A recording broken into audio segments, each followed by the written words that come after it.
సాధారణంగా మన దేశంలో జాతీయ సెలవు దినాలు, పండుగ వేళ, ఎన్నికల పోలింగ్, ఎలక్షన్ రిజల్ట్ వేళ మద్యం దుకాణాలు బంద్ చేస్తారు.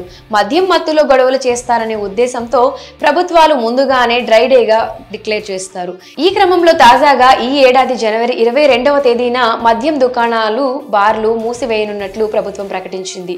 అయితే తెలుగు రాష్ట్రాల్లో కాదు, ఛత్తీస్గఢ్ రాష్ట్రంలో జనవరి 22న రాష్ట్ర వ్యాప్తంగా ఉన్న మద్యం దుకాణాలు, బార్లు మూసివేయాలని ఛత్తీస్గఢ్ ముఖ్యమంత్రి విష్ణుదేవ్ సాయి ప్రకటించారు.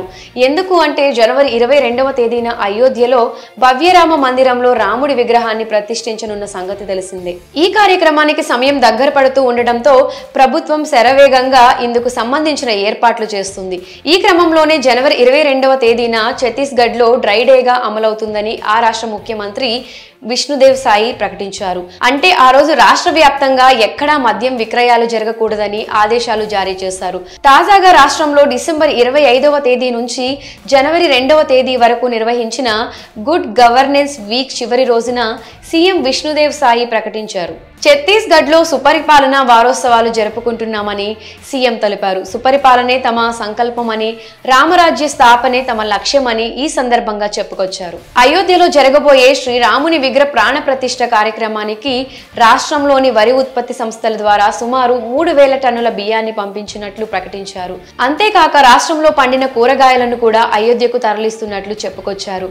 అయోధ్యలో దివ్యమైన రామ మందిరంలో జనవరి 22వ తేదీన శ్రీరాముని విగ్రహ ప్రాణ ప్రతిష్ఠ కార్యక్రమం జరగనుంది. దీనికోసం ఇప్పటికే గర్భగుడిలో ప్రతిష్టాపన చేయనున్న శ్రీరాముడి విగ్రహాన్ని ఎంపిక చేసినట్లు తెలుస్తోంది. ఇక అయోధ్యలో రామ మందిర ప్రారంభోత్సవం సందర్భంగా ఛత్తీస్గఢ్ రాష్ట్ర ప్రభుత్వం కీలక నిర్ణయం తీసుకుంది. ఆ రోజు డ్రై డేగా ప్రకటించాలని సీఎం విష్ణుదేవ్ సాయి కీలక ఆదేశాలు జారీ చేశారు. అయోధ్యలో రామాలయం ప్రారంభోత్సవానికి ముస్తాబవుతున్న నేపథ్యంలో దేశంలోని ప్రజలు భవ్యరామ మందిర నిర్మాణానికి తమ వంతు సహాయాన్ని అందజేస్తున్నారు. అయోధ్య ప్రారంభోత్సవానికి వచ్చే భక్తులకు అన్నదానం చేసేందుకు దేశం నలుమూలల నుంచి పెద్ద ఎత్తున నిత్యావసర సరుకులను అయోధ్యకు పంపిస్తున్నారు. ఇక రాముని తల్లి కౌసల్య సొంత ఊరిగా భావించే ఛత్తీస్గఢ్ లోని రాయ్పూర్ నుంచి భారీగా బియ్యం ట్రక్కులు అయోధ్యకు బయలుదేరాయి. శ్రీరామ జన్మభూమి తీర్థక్షేత్ర ట్రస్ట్ నిర్వాహకులు ఈ విషయాన్ని వెల్లడించారు. మరి జనవరి 22న మద్యం దుకాణాలు, బార్లు మూసివేయాలని ఛత్తీస్గఢ్ ప్రభుత్వం ఆదేశాలు జారీ చేయడంపై మీ అభిప్రాయాన్ని కమెంట్ సెక్షన్ లో కమెంట్ చేయండి.